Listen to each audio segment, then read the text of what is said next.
48 lakh rupees. 48 lakh rupees! That is BMW, Audi, Mercedes money for a Toyota.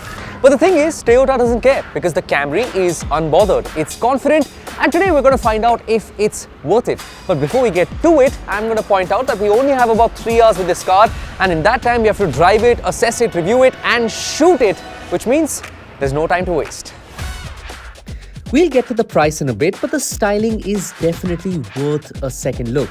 The Camry is more Lexus than Toyota now, and a heightened level of detail in pretty much every single panel, the creases on the bonnet, the tucks on the rear bumper, make this look expensive without trying too hard like some of its German rivals. You see, the thing is, Toyota knows its customers, and its customers are the type to wear linen shirts and read financial papers on long flights, so definitely not me then. And while their Instagram might scream boomer, their bank balance is usually booming.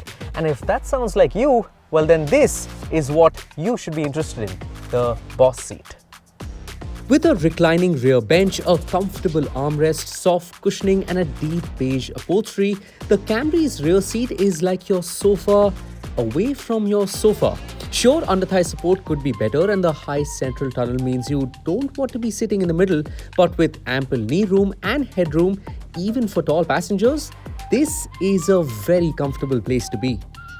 And actually the comfort is helped by firstly the ride quality, which just seems to absorb anything and everything Indian roads can throw at it. Sure, over some of the bigger, deeper potholes you can feel both the length and the weight of the car going up and down, but it's still not what you'd call uncomfortable. And secondly, it's helped by the powertrain, because unlike the German sedans and their turbo petrols, there's no prominent spike in power, and thanks to the CVT, there's no clunk of gears either. So whether your driver's hero is Max Verstappen or Captain Slow, most of your champagne should still be in your glass and not on the floor. I'm not saying it's slow, but much like using your PlayStation to heat food, setting lap times in a Camry would be slow and pointless. But thanks to the new 5th generation hybrid system's lighter, more compact motor, as well as some extra fizz from the 2.5-litre 4-cylinder petrol engine, means a respectable 230 horses.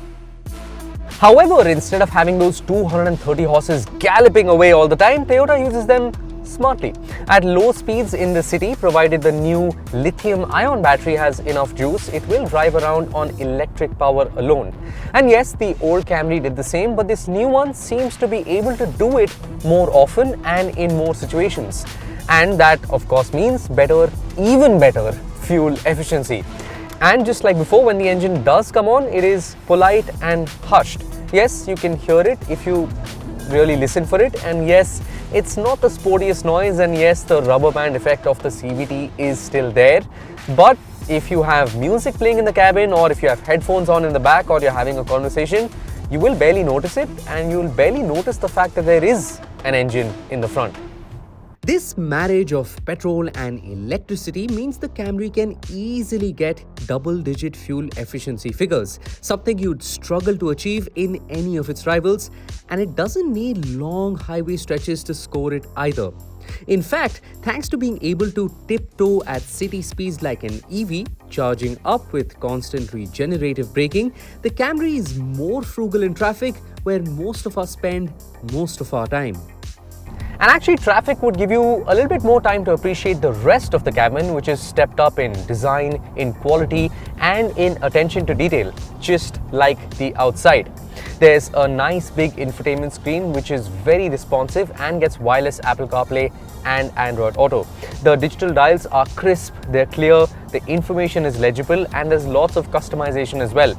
There's an electronic rear window blind, and because the Japanese believe in function over form, there's lots of well-damped physical controls all around the cabin, and I love that.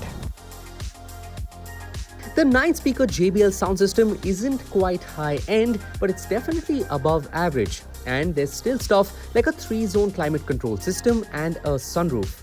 Level 2 ADAS means the Camry gets radar-based cruise control and can keep you centered in your lane if you, or rather your driver, are into that. And stuff like pre-collision assist and 9 airbags means safety is covered too. So, bargain. I mean, calling a 48 lakh rupee Camry a bargain is a bit crazy, but then again, this thing gets double the fuel efficiency of some of its rivals, which means that at an average daily running of 50 kilometers, you could save up to 1.5 lakh rupees a year in just fuel alone.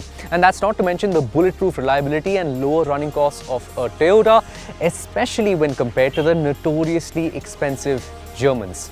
Yes, it's not cheap. And yes, it's not got a badge that's going to make the job of your marketing team any easier if the task at hand is getting you noticed. But that's not what the Camry is for. This is a spacious, comfortable car with quality materials, intuitive controls, and one that can run for decades without breaking a sweat. And in an age where every single new car or SUV is trying to reinvent itself with big grills and sporty credentials that they don't have and triple screens, it's refreshing to drive a car that's just trying to be a car, and a damn good one at that.